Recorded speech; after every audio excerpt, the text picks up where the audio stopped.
Heyo, how's it going? This is Christy. You're following my weight loss journey. I've been talking about different experiments, different things that I can do, and you can try along too, that help me regulate my food intake, exercise, and things like that, how I stay on task, even though I have ADHD.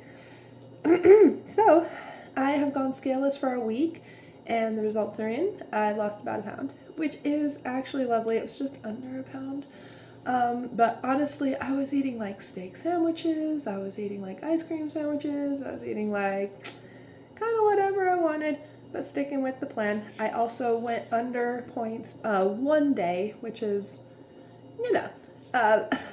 sort of here nor there.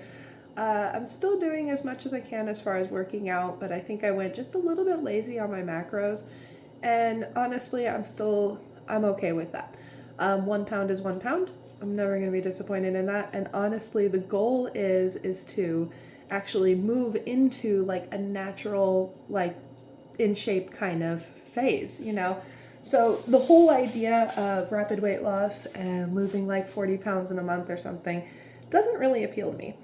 If it happens, it happens. That's fine. But you're never going to see me doing anything that like pushes it that direction like that.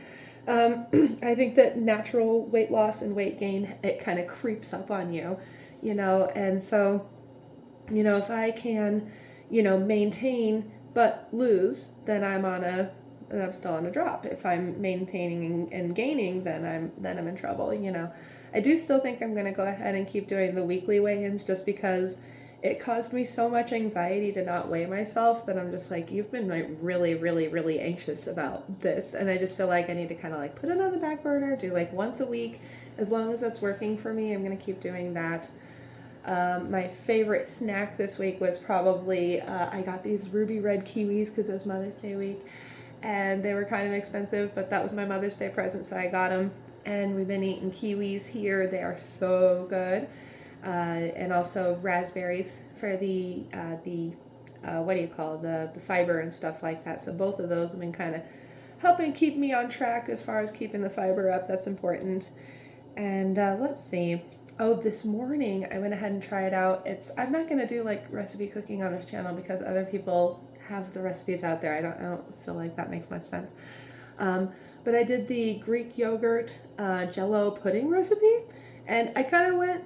I got the sugar-free Jello as part of I'm already working on making an all-natural with beef gelatin version of this, which would be even higher protein. But I made the regular sugar-free Jello with the Greek yogurt, and I added 2 scoops of marine collagen, and then I added a full scoop of the whey powder, protein powder to it. And all in all, my breakfast this morning is going to have over 60 grams of protein in it. With about 325 calories. So that is going to pack a punch. I don't even know if I'm going to finish that whole breakfast because that's awfully big. It might be split up into like 2 meals, but we will see. So I've noticed that, it really just depends on, being completely honest about my fullness levels, making sure I'm not like, I noticed with the first couple weeks that I was doing this, just snacking less had me kind of like a little bit lying about my levels. I was probably at more of like a 7 and I was calling it a 5, but my brain was just like, we're not eating less than this a little bit. And it just kind of like adjusted as I started losing weight, which your body will do. And sometimes that's actually your body adjusting to lower calories and stuff in general. So now that we're on our kind of like maintenance push, because I'm not trying to adjust to 3,000 calories a day. I don't feel like walking that much. I don't feel like doing that many weights. I could, I don't want to. And so now that we're adjusted to like a reasonable amount of calories for me, I feel like as long as I'm kind of like staying coasting on most days, and then every once in a while I kind of have a dip day when I naturally feel like my body doesn't want to eat as much food.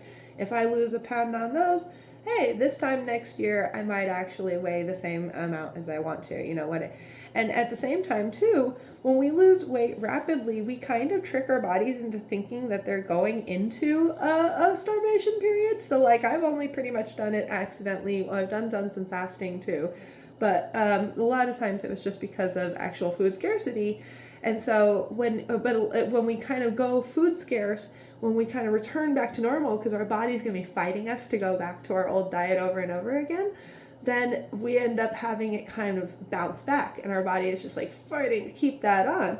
So the more natural and slow and relaxed and feeling like you're not really tethered to any kind of system you feel, the more your body is actually going to hold on to those results. So I'm definitely focused on that over speed, and we're definitely still on a good slope. I might try to eat fewer steak sandwiches this week, though. Cheers. Take care of yourselves.